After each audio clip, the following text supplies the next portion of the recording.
নমস্কার বন্ধুরা, এনপিস গার্ডেনিং চ্যানেলে আর একবার স্বাগতম। আজকে আর একটা সুন্দর ভিডিও আপনাদের জন্য। জবা গাছের ডাল থেকে গাছ তৈরি এই ভিডিও অনেকটাই আছে, আপনারা দেখে নেবেন। ওপরের আই বাটনে ক্লিক করলেই এই ডাল লাগানোর ভিডিওটা পাবেন।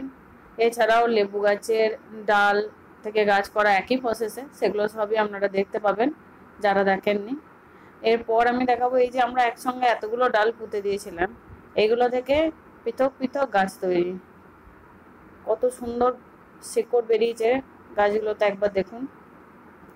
যেহেতু এই ডালগুলো কাছাকাছি ছিল, তাই ছাড়াতে গিয়ে একটা করে দিক আলগা হয়ে যাচ্ছে এইভাবে, কিন্তু তাতে কোনো ক্ষতি হবে না। দেখুন কিভাবে শিকড়গুলো হয়েছে, প্রচুর শিকড় বিস্তার করেছে।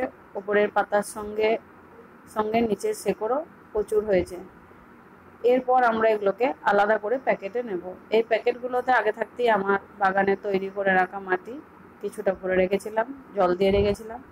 এরপর মাটি শুদ্ধ ওই ডালগুলোকে বসিয়ে দিয়ে আবার মাটি দিয়ে গোড়াটা টাইট করে দিয়ে জল দেব। এইভাবে প্রত্যেকটা গাছকে পাট পাট করে খুলে নিতে হবে। এই প্রসঙ্গে আর একটা কথা বলে রাখি, যে এই ডাল থেকে যখন গাছ তৈরি হবে তখন কোন অবস্থায় আপনারা বুঝবেন যে হ্যাঁ, এবার এই ডালটাকে তোলা যাবে, এই ডালটাকে আলাদা করে লাগানো যাবে। তো বন্ধুরা, ডাল থেকে যখন গাছ তৈরি করবেন, দেখবেন সেই ডাল থেকে পাতা খুব তাড়াতাড়ি বেরিয়ে গেছে, 4-5 দিনের মাথায় বেরিয়ে গেছে। এই যে এই গাছটা আমার দেখুন তুলতে গিয়ে ডালটা একটু লুজ হয়ে গেল, কারণ কি ওর গোড়ার থেকে যে মাটিটা এই দিক থেকে সেকড়ে সেকড়ে ধরেছিল, টেনে বার করতে গেলাম এরম আলগা হয়ে গেল। যাই হোক, পুঁতে দিয়ে আবার নতুন মাটি দিয়ে ছায়ায় রাখলেই ঠিক হয়ে যাবে, এটা নিয়ে কোনো চিন্তা নাই, কারণ এর শিকড় যথেষ্ট বেরিয়েছে। তো এটা লাগাতে লাগাতে আবার আগের কথায় ফিরে আসি, যে কিভাবে বুঝবেন। তো 2-4টে পাতা বেরিয়ে যাবে, তখনই কিন্তু সেই ডালগুলোকে তুললে হবে না, তখনই মূল কিন্তু বেরোয় না। মূল বেরোতে আরো বেশ কিছুদিন সময় লেগে যায়।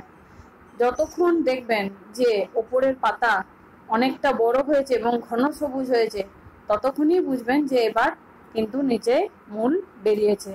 2-4টে পাতা বেরোনো মানে কিন্তু নিচে মূল বেরোনো নয়, এটা মাথায় রাখতে হবে। ওপরের পাতা ঘন এবং পরিপুষ্ট হলে তবেই নিচে মূল বেরোতে শুরু করে।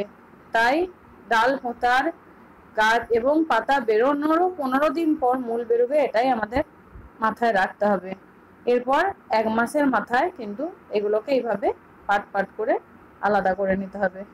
আমার প্রত্যেকটা গাছ লাগানো হলো, আমার 5টা গাছের ডাল বেরিয়েছিল, সব ডালই হবে তার কিন্তু কোনো মানে নেই। 5টা ডাল হয়েছিল এবং দেখুন কত সেখান থেকে অন্য ডাল বেরিয়েছে আবার, তখনই আমি বুঝেছি এগুলো পরিপুষ্ট হয়েছে, বাকিগুলো হবে না। এবার এগুলোকে জল দিয়ে ছায়ায় রেখে দিলেই 15 দিন পর এগুলো কিন্তু একদম মাটিতে লাগাবার যোগ্য হয়ে যাবে, বা যদি কেউ বিক্রি করেন, যদি কেউ গিফট হিসেবে দেন, তার উপযুক্ত হবে। নমস্কার বন্ধুরা।